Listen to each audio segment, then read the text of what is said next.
যে তৃণমূল কংগ্রেস বারবার করে নির্বাচন কমিশনের বিরুদ্ধে নানা অভিযোগ করছে, তারা কিন্তু একবারও কোনো তথ্য বা প্রমাণ দিয়ে এখনও বলেনি যে অমুক কেন্দ্রের অমুক বুথে ছাপ্পা হয়েছে, যে এসআইআর আবহে এবারের ভোট হয়েছে।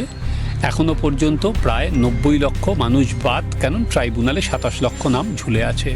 যে 93% মানুষ ভোট দিয়েছে, যেটা পশ্চিমবঙ্গের ইতিহাসে হয়নি কোনো দিন। 2021-এ মমতা বন্দ্যোপাধ্যায় যে 500 টাকার লক্ষ্মীর ভাণ্ডার দিয়েছিল, সেই লক্ষ্মীর ভাণ্ডারের প্রকল্পের লাভ কিন্তু পুরোপুরি তৃণমূল কংগ্রেসই পেয়েছিল। তো এইবার 21 থেকে 26 সেই মহিলা ভোট ব্যাংকের পাশে কী হয়েছে? সবথেকে বড় কাণ্ড হচ্ছে মেয়েদের নিরাপত্তা অভয়াকাণ্ড। হিন্দু ভোট যদি দাঁড়ো কনসলিডেশন বিজেপির পক্ষে বেশি হয় এবং মুসলমান ভোট মমতা বন্দ্যোপাধ্যায় থেকে সরে যায়, তাহলে কিন্তু বিজেপির জেতার সম্ভাবনা অনেক বেশি। আবার উল্টো দিকে যদি দেখা যায় যে মুসলিম ভোটের কনসলিডেশন মমতা বন্দ্যোপাধ্যায়ের দিকে হলো, হিন্দু ভোট সেরকমভাবে কনসলিডেশন হলো না, তাহলে মমতা বন্দ্যোপাধ্যায় একটা লাভ তুলতে পারে। হাতে দুদিনও নেই, তারপরে রাজ্যে 26 বিধানসভা নির্বাচনের ফলাফল ঘোষণা হবে। ইতিমধ্যে জ্যোতিষশাস্ত্র নিয়ে যারা ঘাটাঘাটি করেন তারা নিজের মতামত দিতে শুরু করেছেন। যদিও নির্বাচন কমিশন এখনো পর্যন্ত তাদের ইভিএম বা ভোট ব্যালট বাক্স গোনা শুরু করেনি, সেটা 4 তারিখেই হবে। তার আগে অরূপ কালী, যিনি দীর্ঘদিন ধরে সাংবাদিকতার জগতে যারা আমরা রয়েছি তাদের কাছে অতি পরিচিত এই নামটি, অরূপদা এই মুহূর্তে বাংলা হান্টের সামনে রয়েছে। এবং অরূপদার কাছে চলে আসার একটাই কারণ, অরূপদা 2011 সালে যে বাম শাসনের পতন হয়েছিল, 34 বছরে তাদের শাসন, সেখানে সেই সময় যে সাংবাদিকদের একেবারে অগ্রণী ভূমিকা ছিল এবং সরকার পক্ষকে তাদের দুর্নীতি, তাদের ভুল চোখে আঙুল দিয়ে দেখিয়ে দিয়েছিল, তার মধ্যে আপনি একজন সাংবাদিক ছিলেন। তো ফলত 26-এর এই যে ভোট, সেই ভোটে কি হাওয়া বুঝছেন আপনি? সেটাই সবথেকে বড় মুশকিল, যে হাওয়া বোঝা। তুমি যেটা বললে সেটা দিয়ে শুরু করি। হ্যাঁ, 2011-র পর যদি মিল বলো, 2011-র পর 2026 বিধানসভা ভোটে মিল একটাই, সেটা হচ্ছে নির্বাচন কমিশন যেভাবে ভোটটা নিয়েছে। আমরা 2011-এ নির্বাচন কমিশনের যে তৎপরতা দেখেছিলাম, তুমি বলতে পারো আজকের এই 2026-এর ভোটে সেই তৎপরতা আরও অনেক গুণ বেড়েছে, কমে তো নেই, বরং বহুগুণ বেড়েছে এখনও পর্যন্ত নির্বাচন কমিশন যেভাবে ভোটটাকে এগিয়ে নিয়ে গেছে। এবার আসা যাক হাওয়া। দেখো, এবারের নির্বাচন কতগুলো ক্ষেত্রে খুবই উল্লেখযোগ্য। কীরকম? সবথেকে বড় উল্লেখযোগ্য ঘটনা হলো এসআইআর। যে এসআইআর আবহে এবারের ভোট হয়েছে। এখনও পর্যন্ত প্রায় 90 লক্ষ মানুষ বাদ, কেন ট্রাইব্যুনালে 27 লক্ষ নাম ঝুলে আছে। এইটা যেমন একদিকে 90 লক্ষ মানুষ বাদ গেছে, তার ফলে যেগুলো হয়েছে, যেগুলো মার্জিনাল সিট, যেগুলো 5,000, 10,000, 15,000 এরকম প্রায় 70-77টা সিটে যে মার্জিন ছিল, সেই মার্জিনগুলো আর নেই।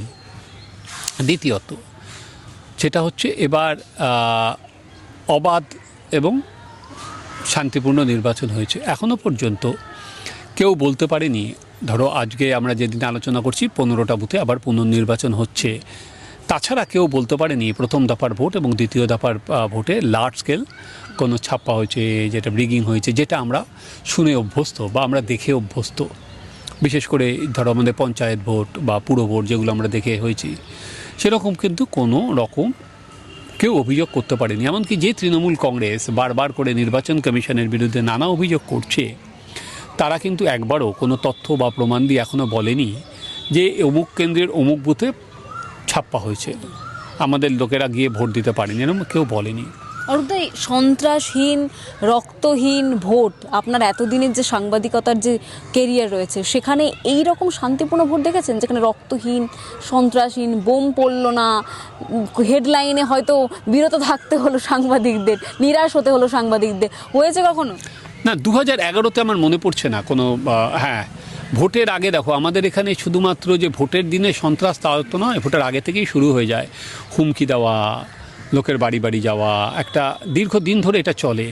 ভোটের দিন আমরা দিনের পর দিন দেখেছি, ভোটের আগের দিন থেকে বিরোধী দলের এজেন্টদের ভয় দেখানো, তাদের তুলে নিয়ে যাওয়া, এটাও হয়েছে।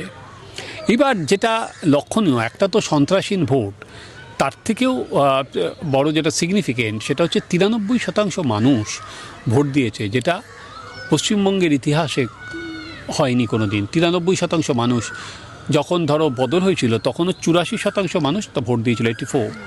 তো এবার 93% মানুষ ভোট দিয়েছে। এবং এরকম নয় যে এসআইআরের ফলে পার্সেন্টেজ অফ পোলিং বেড়ে গেছে যেহেতু ভোটার সংখ্যা কমে গেছে। এখনও পর্যন্ত কিন্তু গতবারের থেকে 21-এর থেকে 31 লক্ষ মানুষ বেশি ভোট দিয়েছে। প্রথম দফায় দিয়েছে 21 লক্ষ, পরের দফায় দিয়েছে প্রায় 10 লক্ষ।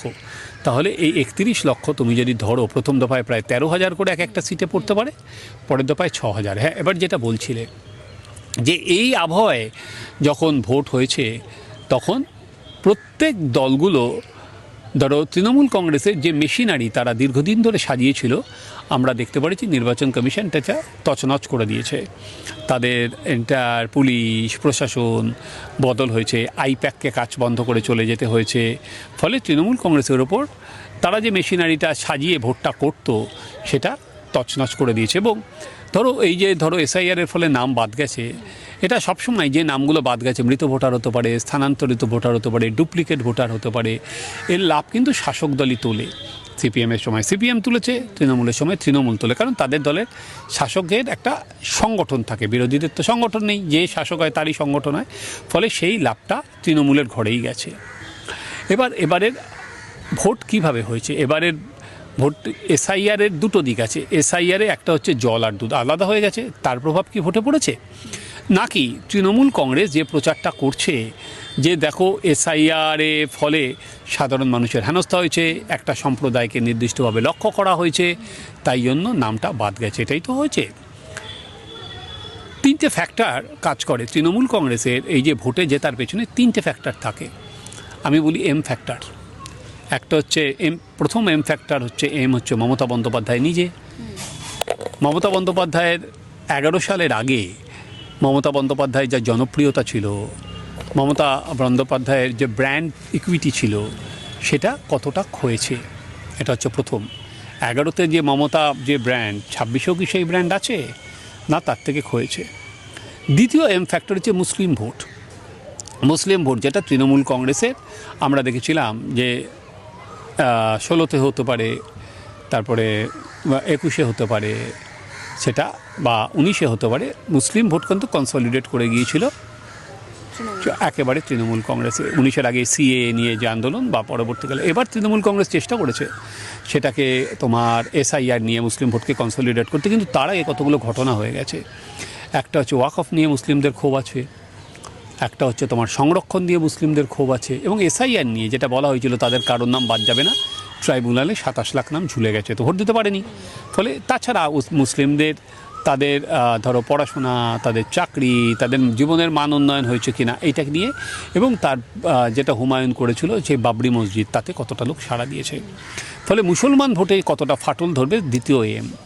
এবং থার্ড এম হচ্ছে মহিলা ভোট ব্যাংক, যেটা 2021 সালে বা আগেও মমতার পাশেই ছিল, এবং 2021-এ মমতা বন্দ্যোপাধ্যায় যে 500 টাকার লক্ষ্মীর ভাণ্ডার দিয়েছিল, সেই লক্ষ্মীর ভাণ্ডারের প্রকল্পের লাভ কিন্তু পুরোপুরি তৃণমূল কংগ্রেসই পেয়েছিল।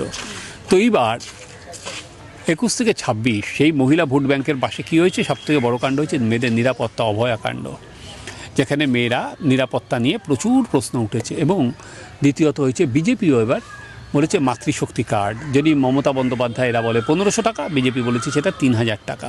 তো সাধারণ মানুষ তারা কি শুধুমাত্র এবার একই টোটকায় ভুলবে? ফলে এই তিনটে এমের ওপর নির্ভর করছে মমতা বন্দ্যোপাধ্যায় কী ফল করবে। উল্টো দিকে বিজেপির আসো, একটা হচ্ছে 93% ভোট যেমন পড়েছে, তেমন আমরা এতদিন ধরে দেখেছিলাম যে মুসলিম ভোটের কনসলিডেশন হয়, কিন্তু এবার আমরা প্রথম দেখলাম হিন্দু ভোটের কনসলিডেশন হয়েছে। হিন্দু ভোটের কনসলিডেশন তুমি দেখবে, হিন্দু ভোট কোনো সময় 65% বা বড় জোর 70%ও যায় না, 65-67।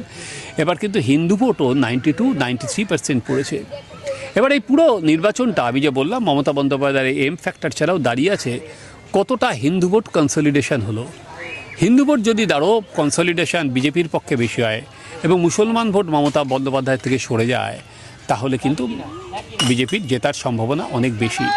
আবার উল্টো দিকে যদি দেখা যায় যে মুসলিম ভোটের কনসলিডেশন মমতা বন্দ্যোপাধ্যায়ের দিকে হলো, হিন্দু ভোট সেরকমভাবে কনসলিডেশন হলো না, তাহলে মমতা বন্দ্যোপাধ্যায় একটা লাভ তুলতে পারে। কিন্তু আমার যেটা, ধরো যখন কোনো মানুষ 93% মানুষ যখন ভোট দেয়, তখন কোনো একটা কনভিকশন থেকে দেয়।